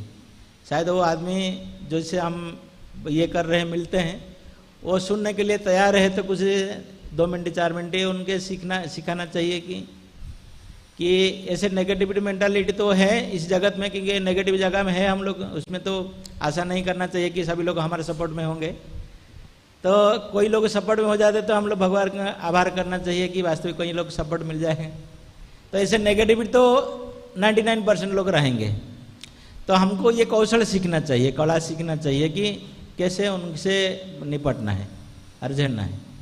उनके साथ आर्गूमेंट नहीं कर सकते, ज़्यादा बहसबाजी नहीं कर सकते, उनको प्रेम से समझाने के लिए कोशिश करेंगे तो धीरे धीरे मान जाएंगे तो ठीक है, नहीं तो फिर भगवान दूसरे की व्यवस्था करेंगे, उनसे निपटने के लिए वो व्यवस्था करेंगे।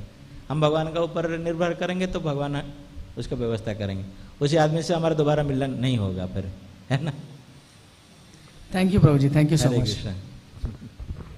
हरे कृष्ण महाराज, आपने बताया कि हमें हमेशा ग्रेटफुल रहना चाहिए भगवान के लिए, जो भी हमारी मतलब जो भी हमें भगवान ने सारी चीज़ दी है।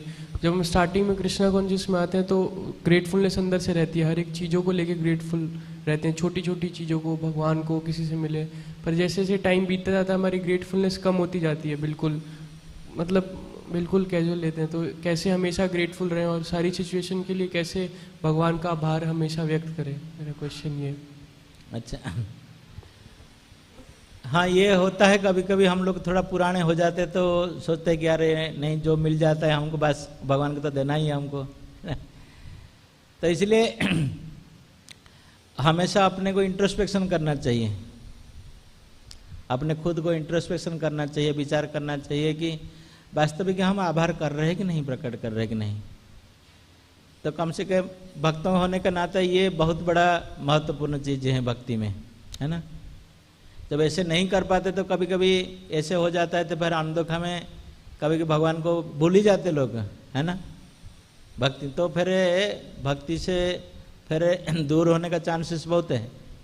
तो इसलिए वो अवस्था कैसे नहीं आएगा, हमसे हमेशा सावधान रहना चाहिए। तो इसलिए कहा गया कि जो भगवान का भक्त हैं वो हमेशा सावधान रहना चाहिए।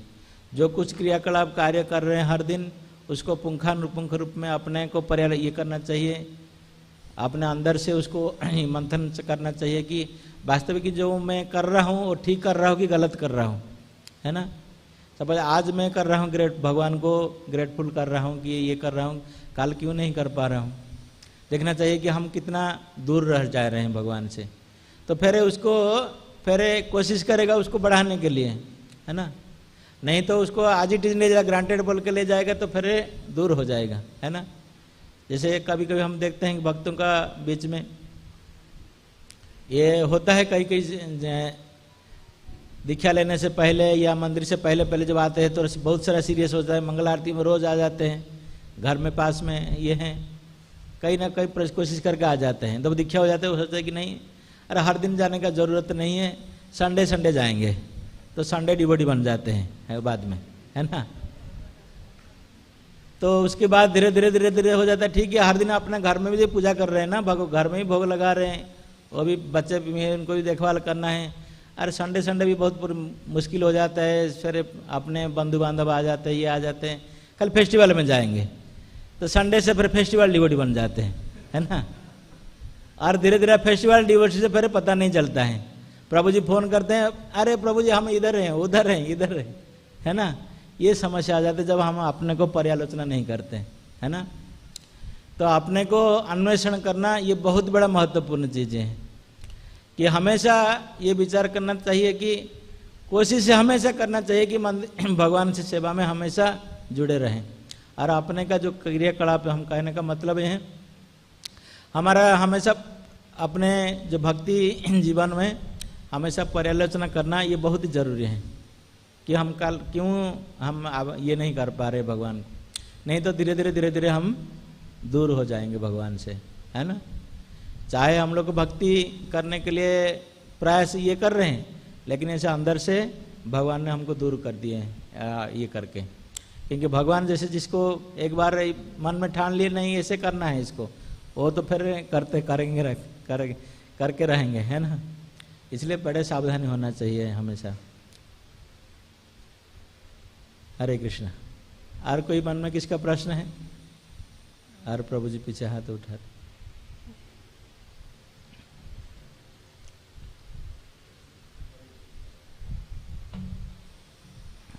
हरे कृष्ण महाराज जी। महाराज आपने बताया कि सुचिनाम श्रीमताम गेहे होगा या नहीं होगा, ये कुछ गारंटी नहीं है, तो कृपया थोड़ा सा इस पे और अधिक प्रकाश अगर डाल सकें आप। हमारा कहने का तात्पर्य यही था कि हम लोग को ढीला नहीं लेना चाहिए इस जन्म में। वो तो भगवान ने कहे हमको मिलेगा, लेकिन उसका मतलब नहीं है कि उसी जन्म में फिर भी हम लोग ढीला कर देंगे। तो फिर सपोज हमको ऐसे अच्छी परिवार में जन्म मिला, ये हुआ, तो हम लोग देख सकते हैं उसको अच्छी परिवार में, भक्तों का परिवार में जन्म होकर भी स्पेशल आउट भक्ति बनते हैं, है ना। वो भक्ति में नहीं आते हैं। भगवान तो मौका देते हैं हमको, लेकिन हमारा आने के लिए कितना गारंटी है वो नहीं है, नहीं बता सकते हम। तो इसलिए श्रील प्रभुपाद कहते हैं कि वो चांस नहीं लेना है। We should not take that risk. Prabhupad कहते हैं कि you are taking a dangerous position here. हम लोग को वो नहीं लेना चाहिए कि अगला जन्म में, इसी जन्म में आधा छोड़ के चला जाएंगे भक्ति, तो अगला जन्म में भगवान तो कहे हमको मिलेगा, अच्छी परिवार में जन्म मिलेगा, कोई भक्त का परिवार मिलेगा, ब्राह्मण का परिवार में मिलेगा जन्म, तो फिर भक्ति करेंगे। वो कोई गारंटी नहीं है ना। सब कोई अच्छे परिवार में मिल गया, तो कोई देवलोक में मिल गया, स्वर्गलोक में हमको जन्म मिल गया, तो क्या होगा हालत है वहाँ पे बताइए। तो वहाँ पे सब कुछ सुविधा मिलेगा हमको, लेकिन वहाँ पे इतना लंबे समय आयु है, तो उस टाइम में जब आएंगे ये भौतिक जगत को, तो फिर चैतन्य महाप्रभु का ये स्वर्ण युग चला जाएगा, है ना, और कहाँ भक्ति करेंगे? उस टाइम में हरे कृष्ण महामंत्र नहीं होगा हर जगत में। तो इसलिए प्रभुपाद कहते कि become serious in very life. जो शरीर हमको अभी मिला, चाहे हमारा 2 दिन का समय क्यों ना हो, 2 क्षण का समय क्यों ना हो, उसी समय में हम प्रयास करना चाहिए कैसे भक्ति करके निकलना है यहाँ से, है ना। ये सीरियसनेस है। वो समय महसूस करना चाहिए कि हम आग जला हुआ कोई घर में है, जैसे आग जला हुआ हमारे चारों तरफ, जैसे हम भागना चाहते हैं किसी तरह उसी जगह से, तो हमेशा ये विचार करना चाहिए इस जगत में जो है, यहाँ चाहे सब प्रकार का सुख सुविधा है, लेकिन वो सुविधा नहीं है वास्तविक। इसलिए सुबह हम क्या बोलते हैं, संसार दावा नड़ लीड़ो लोग का, है ना। ये संसार दावा नड़ का स्वरूप है। तो इसलिए दावा नड़ में कौन रहना चाहेगा, है ना। और इसमें अच्छी ये बनाने के लिए कौन व्यवस्था करेगा, वो नहीं करेगा। तो इसलिए ये सीरियस होने का बात हम कह रहे थे कि हमको इसी जन्म में सीरियस होना चाहिए कि कैसे भक्ति करके यहाँ से निकलना है। और नहीं हो पाया तो वो अलग चीज है,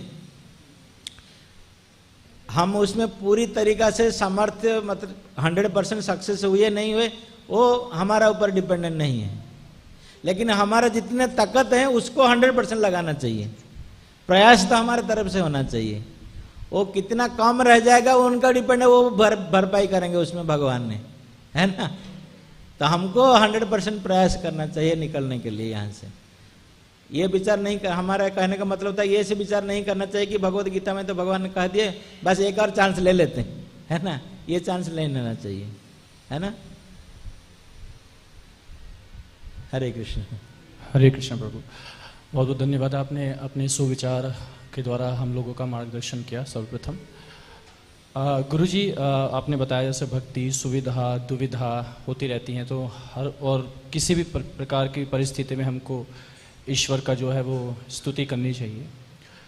गुरुजी, समझ में आता है, अपनी कोशिश करते हैं कि जितना ज़्यादा अपने व्यक्तित्व का चेतना का विकास हो सकता है तो हम लोग कोशिश करते रहते हैं कि ठीक है ईश्वर किसी भी परिस्थिति में हमको रख रहे हैं तो हम कोशिश करते रहते हैं कि इट्स फाइन, कुछ प्रॉब्लम नहीं है।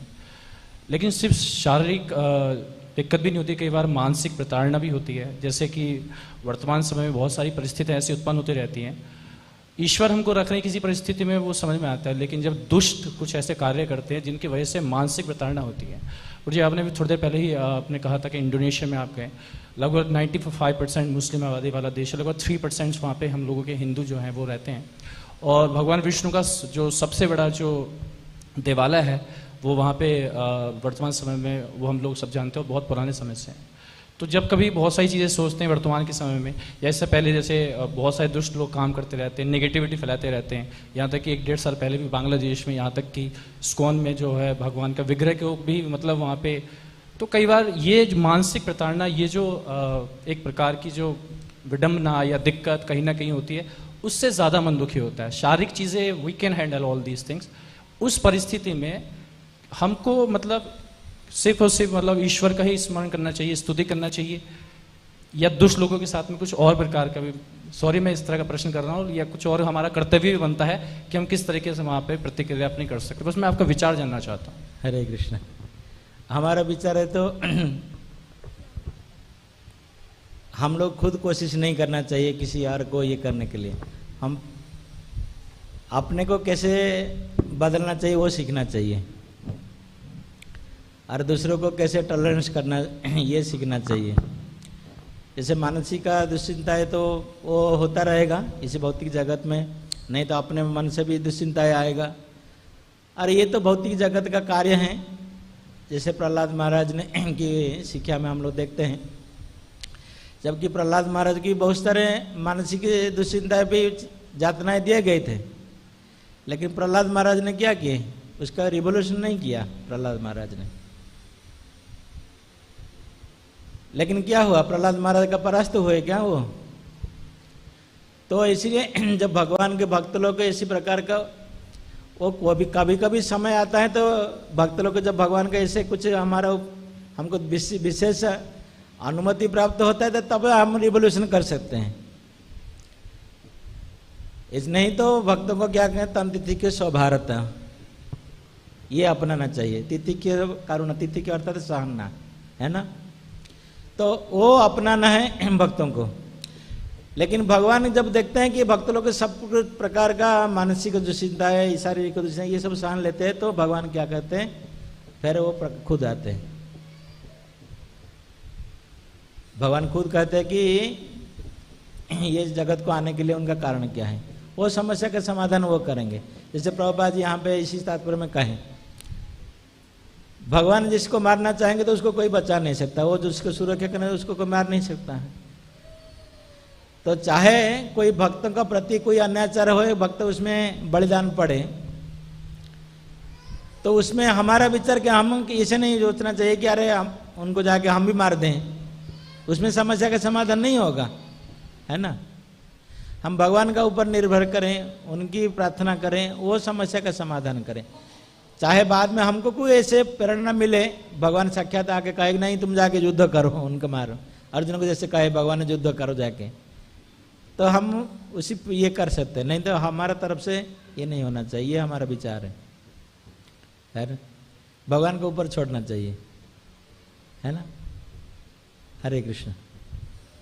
बहुत बहुत धन्यवाद आप सबको, आपका विशेष करके आपका संघ के लिए, और इतना देर तक धैर्य सहकार आप हमको श्रवण किया, आपने सहनशील का परिचय दिया, और हमारा विशेष करके कोई इतना सारे योग्यता तो नहीं है।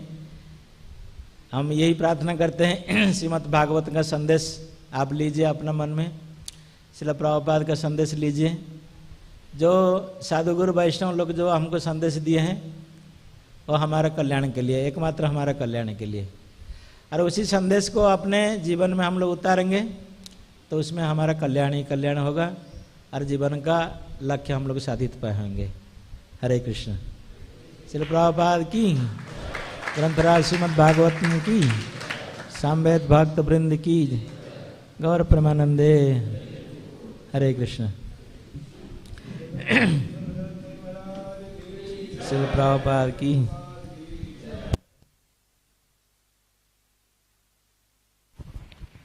हरे कृष्णा। तो महाराज जी का एक बार फिर से पुनः धन्यवाद। बहुत ही सुंदर महाराज ने बहुत सरल शब्दों में, और बहुत महत्वपूर्ण है, बहुत आवश्यक है। इसीलिए शास्त्रों में बोला है साधु संग सर्वशास्त्र है, क्योंकि हम लोग भक्ति करने का प्रयास करते हैं, अभ्यास करते हैं साधना भक्ति करने का, परंतु जब भक्तों का संग मिलता है फिर से उत्साहित हो जाते हैं, फिर से हमें एक दिशा मिल जाती है कि किस तरह से आगे चलना है। तो महाराज जी का बहुत धन्यवाद। महाराज जब भी आते हैं सदैव हमें उत्साहित करते हैं, हमें कुछ ना कुछ सटल पॉइंट्स बताते हैं कि किस तरह अपनी भक्ति में हम कंटिन्यूसली लगे रहें, और विशेषता श्रील प्रभुपाद के अनुगत होकर इस इस्कॉन संस्था में इस भक्ति को करते रहें। तो महाराज बहुत ही अद्भुत सेवाएं कर रहे हैं। महाराज प्रचार कार्य में बहुत ही आगे हैं, देश विदेश में कई जगह भ्रमण कर रहे हैं, और एक बहुत ही महत्वपूर्ण फार्म कम्युनिटी है। महाराज बहुत बड़ी फार्म कम्युनिटी भी डेवलप कर रहे हैं, ऑलरेडी फंक्शनल है वो, तो उसका और अधिक विस्तार होता जा रहा है। तो हर तरीके से महाराज अपना आदर्श अपने आचरण से प्रस्तुत कर रहे हैं। तो महाराज श्री का बहुत बहुत धन्यवाद। हरे कृष्णा कृष्णा कृष्णा हरे हरे, हरे राम राम राम हरे हरे। हिज होलिनेस भक्ति जीवन गजानन स्वामी महाराज जी की जय, श्रील प्रभुपाद की जय, कृष्ण जन्माष्टमी महामहोत्सव के समेत गौर भक्त वृंद की जय, गौर प्रेमानंदे। तो आने वाली है आज 31 जुलाई है, तो आपको मिल रहे हैं मैसेज हर रोज, 19 days to go, 20 days to go मिल रहे हैं। किस किस को मिल रहे हैं मैसेज? सबको मिल रहे हैं। तो आप क्या करते हैं फिर उस मैसेज का? फॉरवर्ड करते हैं। हरि बोल। तो प्रचार, कई बार अभी कई भक्त ऑलरेडी फोन करके पूछ रहे हैं कि जन्माष्टमी आ रही है, हमें कोई सेवा बताइए। तो ऑब्वियसली जन्माष्टमी के दिन बहुत सेवाएं रहेंगी, और आप सबको आपके आश्रय लीडर्स ने बोला भी होगा फॉर्म भरने के लिए, ताकि टाइम के अनुसार जो सेवाएं उसमें आपका एलोकेशन किया जा सके। परंतु वो सेवा अभी से आरंभ हो चुकी है, तो जन्माष्टमी की वेट मत करिए, अभी से सेवा आरंभ है। और वो सेवा करने के लिए सबको मंदिर आने की भी आवश्यकता नहीं है कि मंदिर में कोई सेवा बताइए। मंदिर में भी सेवाएं हैं, पर बाहर बहुत बड़ी सेवा है कि आपको राधा गोविंद जन्माष्टमी के दिन सबसे अधिक प्रसन्न कैसे होंगे? हैं जी, कैसे होंगे? ज्यादा से ज्यादा हरि कीर्तन, हरि बोल, हरि बोल। तो बहुत अच्छा बताया प्रभु जी ने, अधिक से अधिक हरि कीर्तन हो। इसका मतलब दो, एक तो अधिक से अधिक लोग आए, और दूसरा जितने भी लोग आए वो हरि कीर्तन में लगे, तो भगवान उससे अधिक बहुत अधिक प्रसन्न होंगे। तो हरि कीर्तन यहाँ टेम्पल में चलता रहेगा। आप सब आते हैं, कथा के रूप से महामंत्र के रूप से कीर्तन चलता रहेगा और साथ के साथ बाहर जाकर जितने भी लोग आपके आसपास हैं, जानने वाले हैं, उन सबको इनवाइट करिए, क्योंकि वैसे भी इस बार तो 2 साल के बाद जन्माष्टमी मनाया जाएगा। 2019 में नहीं, 19 में हुआ था, 2021 में तो कोरोना जन्माष्टमी था, पर इस बार पूरी करुणा जन्माष्टमी है। सब लोग आ सकते हैं और लोग उत्साहित भी है। जैसे महाराज जी ने बताया, इवन इंडोनेशिया में डबल हो गया है ना, लोगों का उत्साह बढ़ रहा है। आपको पता है कि ऑनलाइन प्रीचिंग के थ्रू कई लोग जुड़ गए हैं, परंतु अब उनको ऑनलाइन से ऑफलाइन लाना आपका कार्य है। तो आप जहां पर भी हैं, आपके आसपास जितने लोग हैं, मित्र हैं, रिश्तेदार हैं, शत्रु हैं, जो भी हैं, उनको मत छोड़िए, उनको यहाँ पर लेकर आइए। तो कई भक्त तो ऐसे भी प्रयास कर रहे हैं, जो भी आपको वीडियो आता है 19 डेज टू गो, तो अपने स्टेटस में लगा लें तो हर रोज जाएगा। और फिर वो आपका क्या होता है, वो क्या कहते हैं, डीपी बोलते हैं, व्हाट्सएप का प्रोफाइल, व्हाट्सएप प्रोफाइल, तो उसमें भी कुछ ई बैनर है, वो आप सब लगाइए, ताकि जो भी आपको जिस भी रूप में देखे, तो एक्चुअली हमारा आपका कोई भी अस्तित्व नहीं है। कोई है हमारा अस्तित्व? हमारा केवल अस्तित्व क्या है? जीवेरा स्वरूप होय कृष्ण नित्यदास। भक्त का अस्तित्व यही है कि उसके आचरण से भगवान को वो प्रस्तुत कर सके दूसरों के लिए। तो अपने मोबाइल के थ्रू, अपने फोन कॉल के थ्रू आसपास लोगों के पास जाकर, और हुंडी बुक्स भी अवेलेबल हैं, अभिषेक के फॉर्म्स भी अवेलेबल हैं, उन सब के माध्यम से भी आप अधिक से अधिक लोगों को जन्माष्टमी के दिन यहाँ पर लाने का प्रयास करिए। और साथ के साथ जन्माष्टमी के अगले दिन श्रील प्रभुपाद की व्यास पूजा भी धूमधाम से मनाई जाएगी, तो आप अपनी डेट्स अभी से बुक भी कर लीजिए। हरे कृष्णा कृष्णा कृष्णा हरे हरे, हरे राम राम राम हरे हरे। तो बारिश का मौसम है, तो भक्तों ने बहुत प्रयास किया है कि आपके स्वास्थ्य का भी ध्यान रखा जाए, क्योंकि कुछ प्रश्न स्वास्थ्य के लिए आए थे, तो इसलिए प्रसाद में राजमा चावल नहीं है, आराम से हजम हो जाएगी। खिचड़ी प्रसाद है, तो बहुत सुंदर टेस्टी खिचड़ी प्रसाद है, तो प्लीज़ गीता भवन में जा सकते हैं और प्रसाद ले सकते हैं। हरे कृष्णा। श्रील प्रभुपाद की जय, गौर भक्त वृंद की जय।